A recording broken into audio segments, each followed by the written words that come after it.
This is the fourth and final installment in my video series debunking V for Verity's 50 arguments for a flat Earth.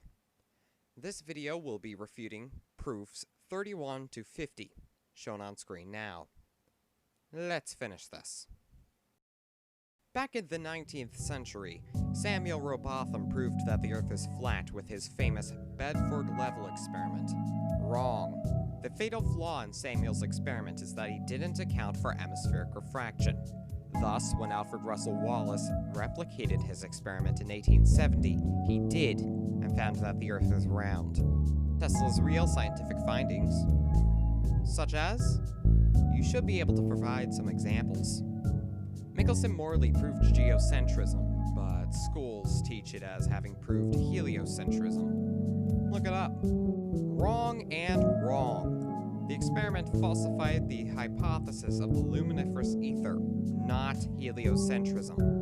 In fact, Michelson-Morley alone cannot be used to determine whether or not Earth moves, since it already assumes that beforehand.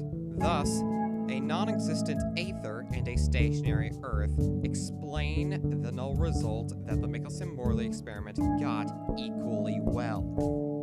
In school, it's taught to be the experiment that falsified the aether, correctly. We can often see the sun and the moon in the sky simultaneously. I'm confused. How does that prove a flat Earth? Please elaborate on that more.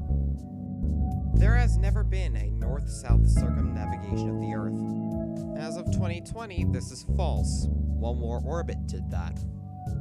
Also, red herring. Various tools, such as sundials, compasses, gyroscopes, astrolabes, and lasers, prove that the Earth is flat. Look it up. Alright, I looked it up. Here's what I found.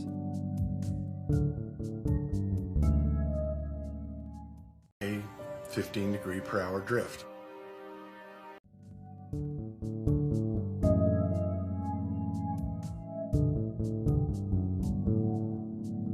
Every space agency in existence has the same vector logo. Red herring. Stellar parallax doesn't exist.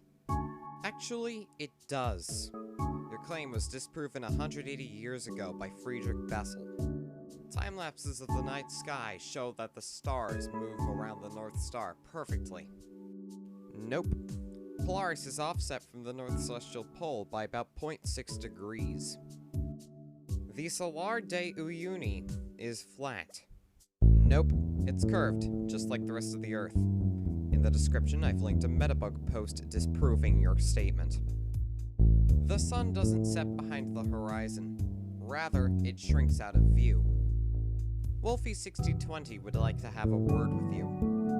We can only see one side of the moon at a time. It's called tidal locking, you numbnut. During the construction of railroads, surveyors, engineers, and architects never account for the curve of the Earth. You know why that is? Because they do. Many books regarding railroad construction actually include an entire section dedicated strictly to atmospheric refraction and curvature. I have one of those linked in the description. Airplanes don't have to account for curvature. Actually, they do.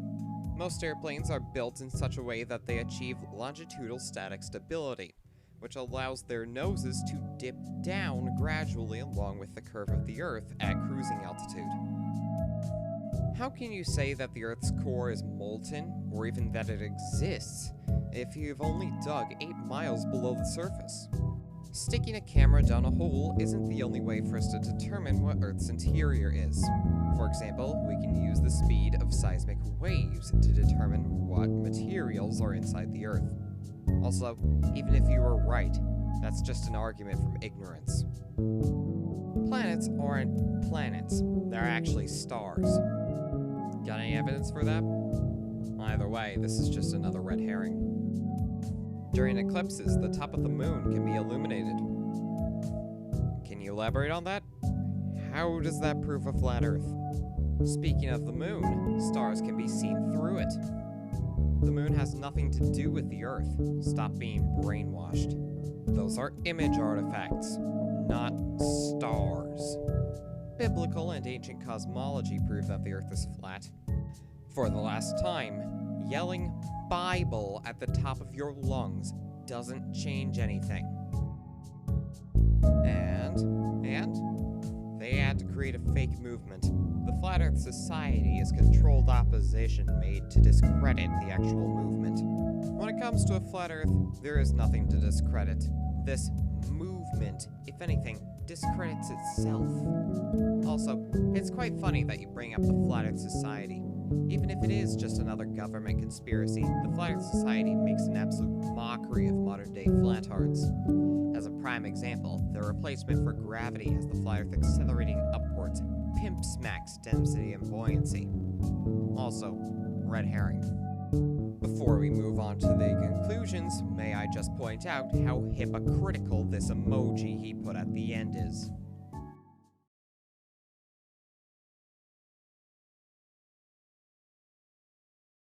R for retardation is, like most flatards, one of the greatest insults to human intellect in history. WI for willful ignorance knows less about science and math than I do about sarcasm, and would rather thump his Bible for the rest of time than educate himself. H for hypocrite screams the same prat over and over again, and upon being presented with refutations, likely sticks his fingers in his ears and shouts the Banana Splits theme song. On top of all that, RK for Riley Nodell claims to know enough about the subjects he talks about to determine that the entire scientific community is not only wrong, but also a massive conspiracy to brainwash people. Because reasons. At this point, Flat Earth debunkers should be paid for doing this stuff, and I don't mean ad revenue, I mean physical paychecks. Debunkers are literally giving middle school level lessons in physics, math, and logic to grown adults who likely spent the time they should have spent paying attention in class in a self-induced coma. Throughout this series, he has been wrong about everything he has stated in one shape or another, aside from one thing. Flat Earth is, in fact, a movement. A bowel movement, that is. Thank you for watching.